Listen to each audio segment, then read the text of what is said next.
Hey, you are now listening to the Graceway Podcast. Let's talk. Hey everybody, welcome to Let's Talk. I want to celebrate with you. This is episode 49. I can't believe we've been doing this almost a year. This is crazy. Just so you know, episode 49 has gotten here because of you. So please hit that like, subscribe, follow button. Keep it going because episode 50 is going to be the last one for a little while. So you don't want to miss that.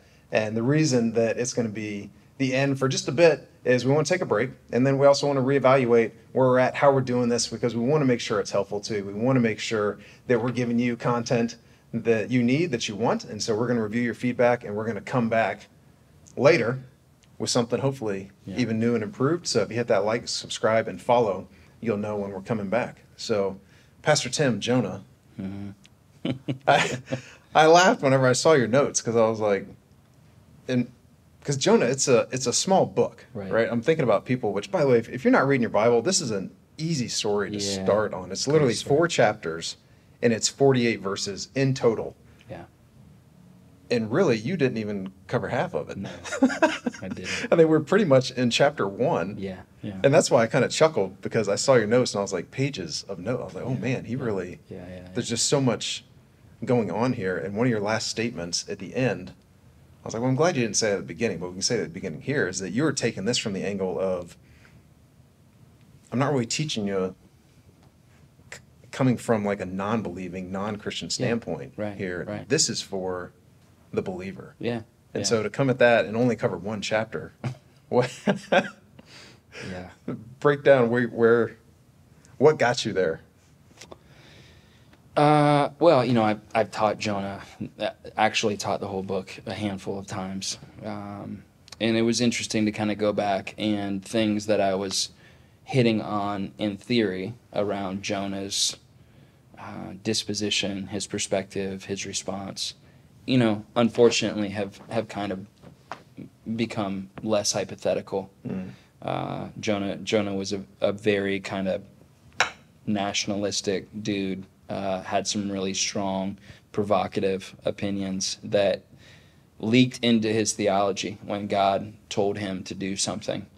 And you know, I mean, hey, like, this is number 49. We might as well just let it. I think that is happening, has happened. Maybe it was happening, but I think the advent of social media plus COVID plus opportunity, you have people whose politics, theology, perspective, cultural analysis, you know, whether it be on COVID or, you know, geopolitics with Russia and Ukraine right now, they're leaking into one another. And I think that Jonah is a great example of a guy who you can normally see that in somebody else more than you can see it in yourself. And I think that he had some of the ingredients of that I was kind of trying to pull out. How did this guy get to the spot where he was so obstinate that he runs from the presence of God on a ship, which is just a funny sentence to me, to the point that God had to have a whale Uber him back to where he was supposed to be. And I think it's so outlandish to us, we can't envision ourselves getting to that spot. And I was just trying to say, we're at that spot. It's happening currently. Yeah, you had said one of your statements was, you'll probably see yourself in Jonah. Yeah. And I thought, if I can't see myself in Jonah, then I'm so out of touch with myself. You're not looking in the right mirror. Because this guy, your whole message, and as you read through Jonah, especially if you read the entire book, right, like the dude has patterns. Yeah, and we all do.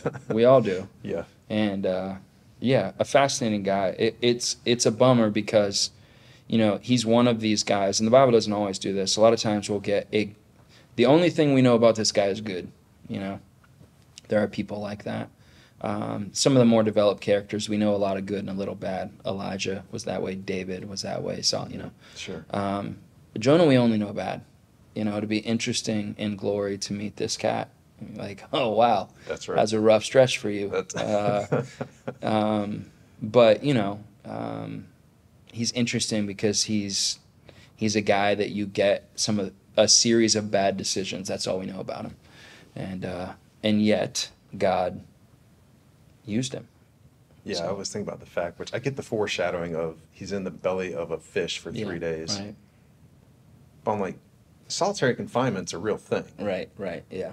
Yeah. But this dude had solitary confinement inside a fish in the ocean, Yeah. and it took 3 days for Yeah. him to Yeah. to get to a point where he says, literally, I surrender. Yeah. Yeah. And then after he gets vomited up, I'm a nerd, so I'm reading, what would have happened in the digestive tract. I mean, the guy would have looked And like smelled. The Walking Dead. Yeah. Looked and smelled like The Walking Dead. And then when God does through him what he said he was going to do, he's mad. Yes. So it's like back to the way I'm with you, that kind of perspective. But it's helpful because all the things that he isn't are clarifying for me, because I am still a little flummoxed as to why Jesus picked him to be Yeah. of all the people. But man, I get it. For me, I see myself in Jonah, Oh, yeah. in HD. It's frustrating. Yeah, we look at his patterns of God asks you to do something, he gets mad, Yeah. then he goes away. Yeah. And then he finally comes back around, and then he gets mad, Yeah. Yeah. and he goes away, and he goes Yeah. sits on a hill, Yeah. and then it happens again. I know. God grows a plant for him to give him shade. Yeah. Plant dies, he's mad. Right. Hey, kill me. Yeah. Right, I'd rather be Yeah, dead. yeah, I'm like, whoa, yeah. you just took a huge leap there, buddy. Yeah. He did. And He I did, see he those. does. It just makes me think, okay, what are the patterns that I see Yeah. in me, and how gracious and kind is God? Because, I mean, that's the other part that we didn't even talk about is like, Yeah. the entire city repents. The entire city. Yeah, and there's all, depending on who you read, it's the numbers vary. Right. But regardless, it's a really miraculous story that somehow gets lost in all the shakeout, which I think is also part of the interesting thing about the book. It's Sure. it's kind of a add-on, and then Jonah's mad, and the book ends. Right. Yeah. That's it. That's it. Literally 48 verses, Yeah. and Yeah. end of story. Like, Strange. Yeah. no pre, no post. No. Just, Just here's a horrible week in Jonah's life. Yeah. Yeah. Yeah, which you did pull out some great points about, like, Jonah was not the best available. No. Like, why, God? Exactly. Why this guy? Which I know you and I talk enough about, even being here at Graceway. We're like, Right. really, God? You're asking us, Yeah. allowing us Yeah, to do yeah. this? Yeah, And man, it's just, I'm flummoxed by that Yeah, still yeah, to this day. me too. But Me too. I don't know. God's so kind and gracious, and I see what's going on here at Graceway. Yeah. And Yeah. I think we talked about, we did Lord's Supper, Yeah. a week ago, Yeah. and just seeing so many new faces So many. that we haven't had a chance to meet yet. Yeah. And I think God's doing something amazing in spite of Yeah. us and every other person Yeah. associated here. Yeah. That's right. And one of the things I am thankful about Graceway is you read about where Jonah did not have a heart for the nations. Right. And I will not say that about Graceway. No. When I look at the things that we're involved in, the things that God allows us to be a part of, that I don't even know how much of that we can talk about here. I think there's some that Yeah. you could share, but to be in countries that are extremely dangerous, Yeah. extremely opposed to God and Christianity, Yeah. and we have registered churches with their governments. Yep. Yeah, we do. In the area that the book of Jonah is about. Yeah. So. Well, even in places that a lot of Americans would consider terrorist locations. Yeah. Yeah, for So, sure. The irony of it is, Yeah. we have the ability and the opportunity to go and do things that Yeah. I think fly in the face of Jonah, which I'm grateful for. Yeah, I agree. I agree with that for sure. Yeah. And so I was thinking too about our pastoral staff. Yeah. So I got to sit through both services, Right. which I rarely Yeah, get to do. get to do. And in second service, when I started thinking about, I wonder how many of our pastors feel like Jonah sometimes. And so I started going through all the names, especially thinking through our last pastor meeting. I was like, I don't think we have a single pastor that anybody would be like, I'm here because I should be here. Oh, no. no. I just think of like, what a humble group of people. Yeah, agreed. Most of us would say, I don't deserve Yeah. to be here. And Right. God still blesses and does amazing things. And then I think about most of the people here would say, like, I'm not the best available. Mm-mm. Yeah, honestly, I mean, I'll take it even further. I think anybody who did feel that way wouldn't be here long. I mean, you would stick out, like a broken sore thumb. Yeah, and I'm grateful for that. I mean, our pastors are tired and cooked on a lot of levels, but deeply love the Lord, deeply love this church, humble, imperfect, but gifted and work incredibly hard to serve this church. Yeah, and interestingly, I don't think I think you might be the only one that had like college background headed towards ministry that early in life. Yeah. As I was thinking through our pastoral staff, I was like, well, Pastor Marco was an accountant. Right. Jay was an exec for, the company in Korea. And then, I mean, you just start going through Jim Lee came from education. Pastor Donovan came from education. Yeah, all out of the marketplace. All out of the marketplace. And literally God just grabbing them, calling and saying, go and do this. And in that realm, I'm like, well, we are very similar to Jonah in that sense, that God just kind of picks you up and sticks you into these places. And thankfully, all the pastors here, I think, are, like you say, some so humble, but also so clear in their calling. Yeah, absolutely. And a love for people, not a disdain for anyone. No, yeah, absolutely. I haven't seen them get angry at God yet, but I've gotten angry at God a couple times on some things. I think about especially the storms, right? We were talking about the past 24 months before we pressed record on this thing, and those storms that you had. I was like, man, you had perfecting, and what were the other two? Directing and correcting. Yeah. And so correcting, I don't look at the storms. Well, I guess I'd probably back up a little bit. Like we talked about, some people want to know like more about us personally. Sure. And I was like, well, over the past even 12 months, I'd say you and I have had some storms, like hard storms. And I don't think they're correcting storms, because correcting, I think, was more of like there's sin and God's correcting or bending you out of a will. Now there might be, but and I think that much of churches our size in the context we've been in going through COVID have had elements of all of them, right? I mean, part of transformation is correcting. Sure. And I think that there are things that have been clarified for us in the last season. I think kind of outright rebellion that we need to repent of, in God's kindness, I don't think that. Agreed. But I think there have been things that have happened that have protected us. And there have been things that have happened that have definitely shaped us and continue to shape us, I would view correcting similar, and I said this, like Jonah went through. You're going one direction, and God, builds a wall in front of you that you either swerve away from or crash into. And in Jonah's case, both, right? Right. But I think it's important for people to know, one, that God allows and even authors storms. I think that messes with some people's theology, but the Bible is really clear about that. And that storms serve different purposes. So when you're going through something, I think just the tendency is just, knuckle down and how do I get through this? I think what I'm trying to say is get curious in it. Have conversations with people, pray through it, go to counseling. Okay, XYZ is happening. This is what's coming up and being exposed in me, in my responses and perspective.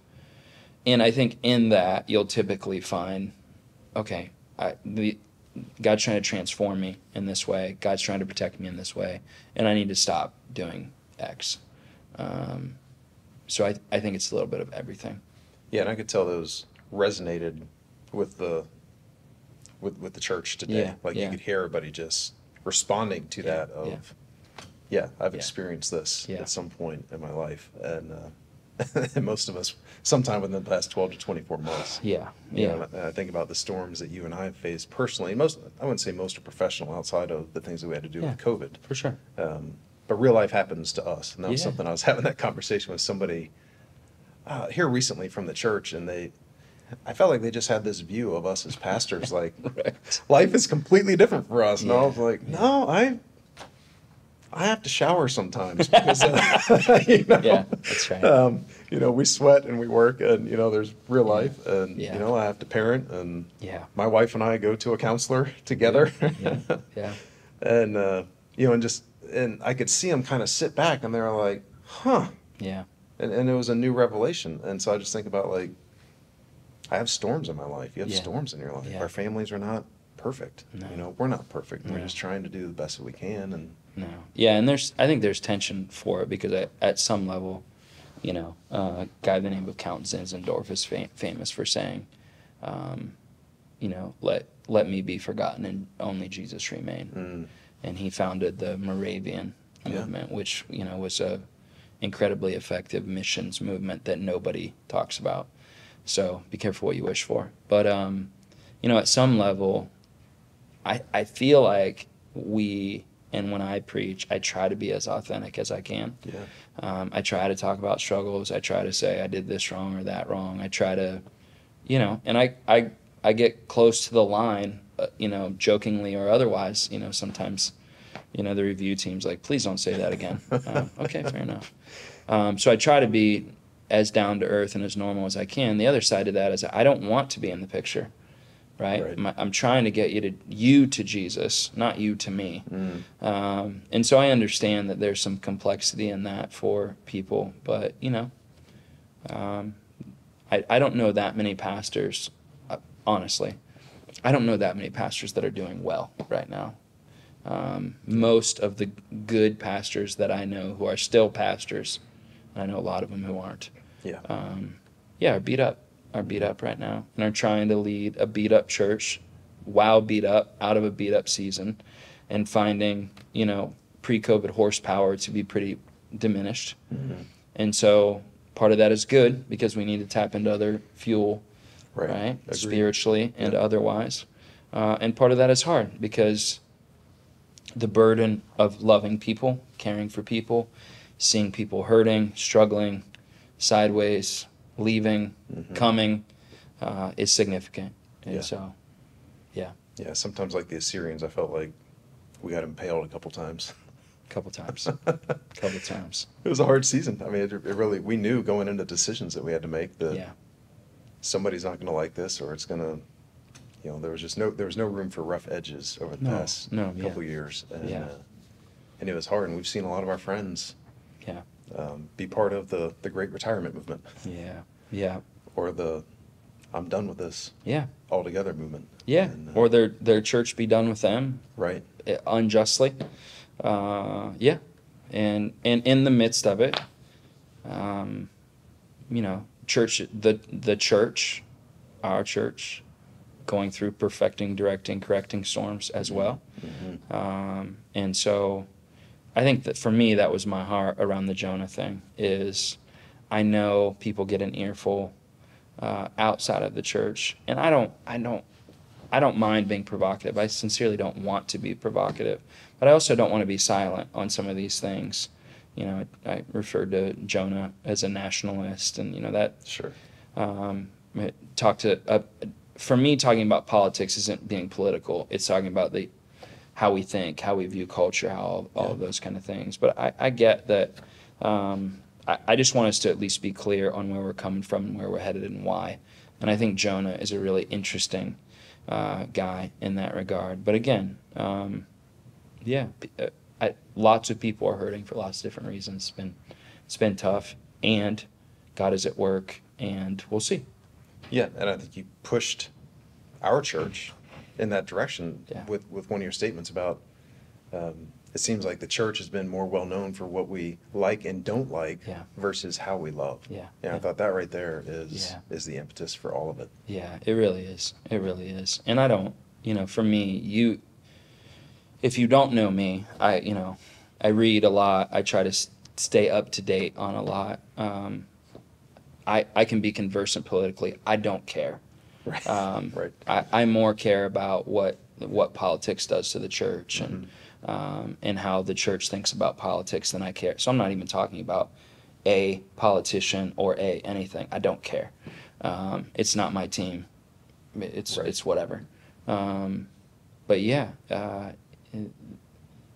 the church for me, in one sense, was exposed in that regard over the past couple of years, and appears in some spots to have doubled down on that. Mm-hmm. And I'm just trying to say, hey, Yeah, at least the American church. The American church. And that's the sad thing for the American church, but the good thing for the kingdom is the global south is now the center of the Christian world.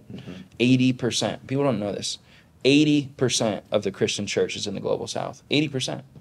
So define global south. When you say global south, what does that mean? Yeah, so Africa, South America, and Southeast Asia, essentially.